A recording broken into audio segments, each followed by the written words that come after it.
Hi, and welcome back to your Autism Game Plan. I'm Joya Vanderlaan, a family nurse practitioner, functional medicine specialist, and an autism mom. In this video, I'm going to be covering a little bit about supplemental lithium. It's a mineral found in the earth, found in certain foods, but it's really important for brain function, for mood regulation. And the reason that I mention it in the context of our kids with autism is that many times there can be mood issues with our children. And many times also they can have coexisting diagnoses like ADHD or anxiety, depression, or other mood disorders.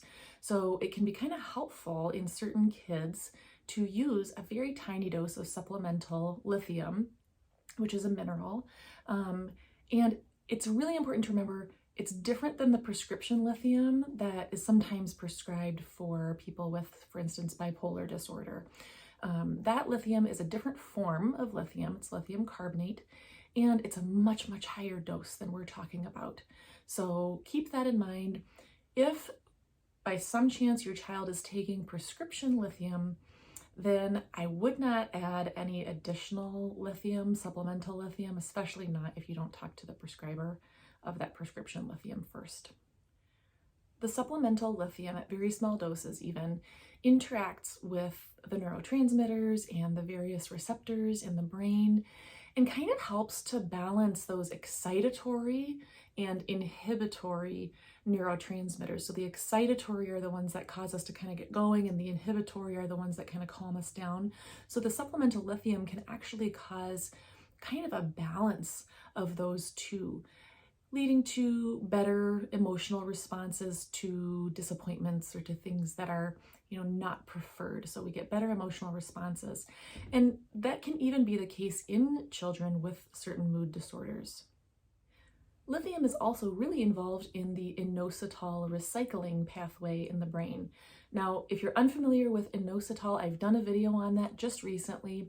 Go ahead and watch that so you can also learn about the benefits of inositol.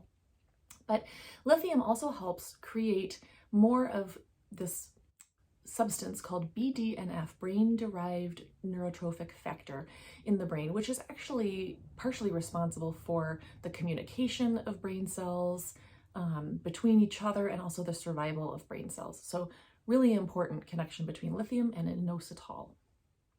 Another thing that lithium is helpful for, necessary for, is B12, vitamin B12 transport throughout the body.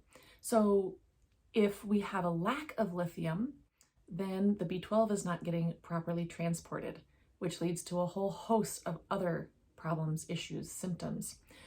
Be sure to watch my video on B12. I have a video I've done a while ago now on B12. That was one of the first ones that I did. But be aware, if you don't have enough lithium, you may have symptoms, or your child may have symptoms of low B12. So there's a really important connection there between B12 and lithium. So when might you consider using lithium with your child? Well, a lot of times our children with autism may have disruptive behaviors or impulsivity or aggressiveness, anxiety, these big mood swings. The other thing is Fragile X. Fragile X is a genetic condition that's very often associated with certain types of autism, but can also cause things like anxiety and learning disabilities. Now, lithium's not going to cure a genetic condition, but it can help manage the symptoms. And that's really what we want to do is, we know what we're dealing with. Let's help that child to be their best self, to live their best life, whatever way possible.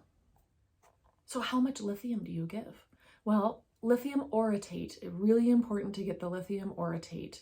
It's not the prescription, I've mentioned that before, but it is not lithium carbonate.